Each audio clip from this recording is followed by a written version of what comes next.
Good evening. Good evening. It is picking up. I'm hoping so. This is only the second edition of the Representation Cast series, and I'm here to talk about Love Is. Welcome.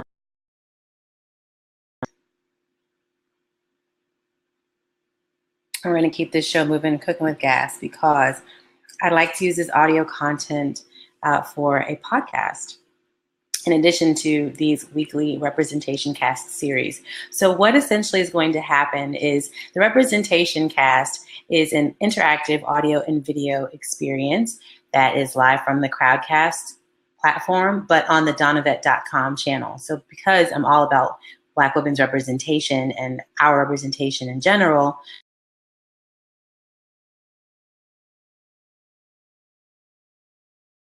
of the interactive series that not only features commentary, news, and interviews with Black throughout, as we're also going to share about enhanced living. We're going to see how this more you all would like to see. So we're going to jump right into today's edition. On Wednesdays for the next 5 entitled Love Is. Listen here. This gem of a show is now debuting on Tuesday nights on the Oprah Winfrey Network, OWN, and if you've been living under a rock. And it is the brainchild of Mara Brock Hakil.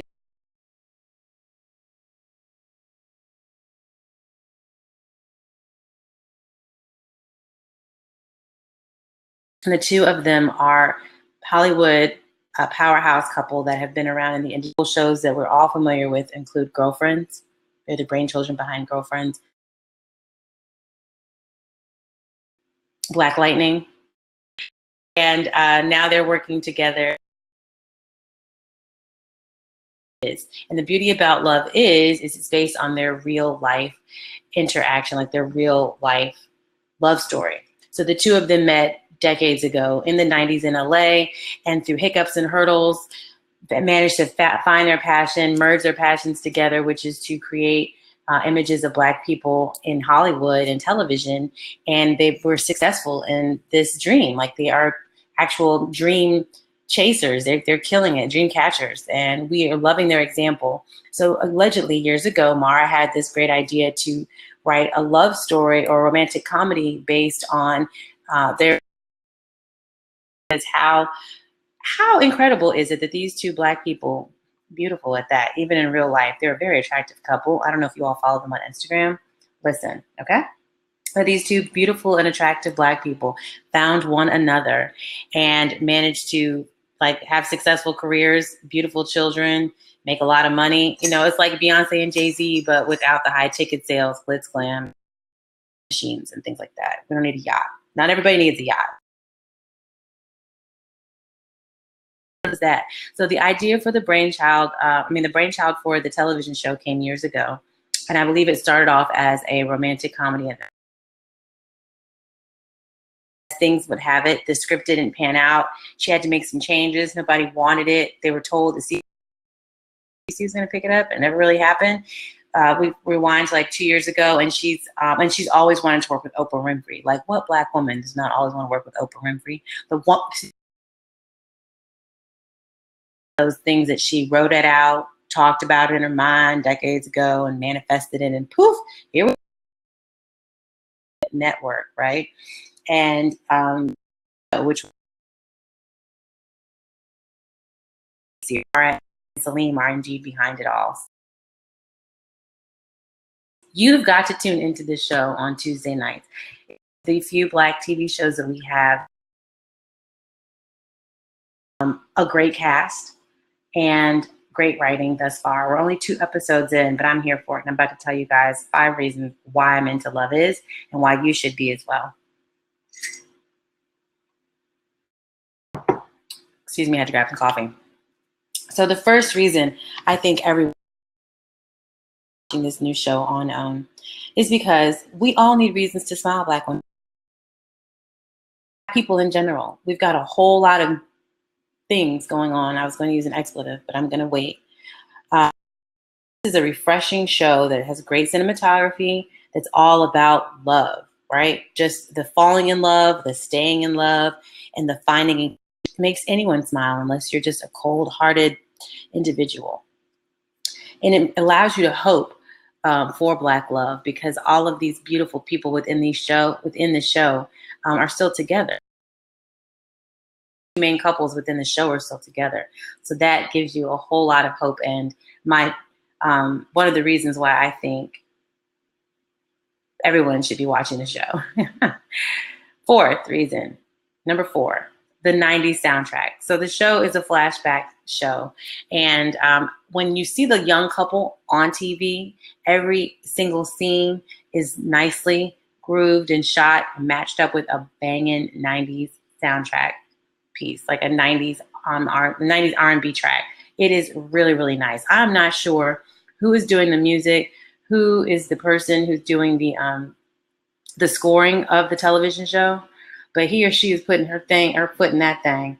And just so that people at home and the audience can get further into the playlist as we're watching the show, or you're driving around your commute, hands-free Georgia. What's that about? Mara Brock-Akil has her own playlist, the LoveIs playlist. Some of her personal favorites from when they were dating and the 90s, and everybody loves a banging 90s R&B soundtrack. So not only should you watch the show to get into this 90s soundtrack during the flashback sessions, but also you can further dive deep with this playlist. I'm going to make sure that I add a link to it within the blog on Dawnavette.com within this particular LoveIs series, right? Everybody should get into that. That's another reason you're going to smile. On your commute, talking to your boo, put in your headphones and let this playlist ride out. You can think about the episodes too. Reason number 3, it's based on a true story. I've already touched on that, but oh my goodness, what another reason to smile. Power couple Brock-Akil gets the flashback to how they really met, and then it's real play on their hiccups and romances. I think that is so cute. We need that. It's not fictitious. We can actually put our finger on it. If we are ever blessed to talk to the to the Akils, please believe I'm going to ask them all kinds of questions about the realities of staying together all of these years. Like, juicy. Number 2, the casting. The casting on the TV show is actually pretty good. Now, I saw, let me give me some of the names. We've got Michelle Weaver is the newer actress, new to me, who's playing Nuri. The characters of the show, sidebar, are reworked. They're not Mara and Salim Akil. They are reworked as Nuri and Yasir. So Nuri, acted by Michelle Weaver, and Yasir, acted by Will Catlett, also appears on the show. Will Catlett, can we just take a moment? Let me get my coffee one more time.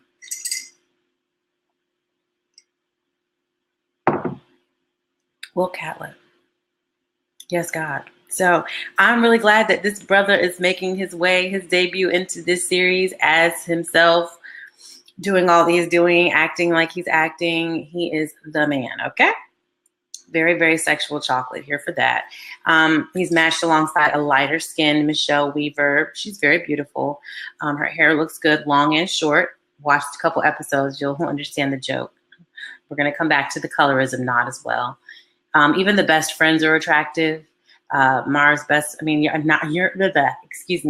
best friend that works alongside her at the television show, she's attractive. The best friend that allows Yasir to sleep on the couch. We really wanted Nuri. So cute. Such an attractive storyline. Great casting there. And even the older couple, when they flash back, the older gentleman, I need to find his name. He played on The Wire. He's good. Very attractive too. And then he's played alongside an older actress who's now lighter skinned, but it's supposed to be the older Nuri. They did a really great job. Kadeem Hardison is on the cast. We've got, I'm going to go down a cast list for next week. I'm not going to be caught slipping, but I like the cast.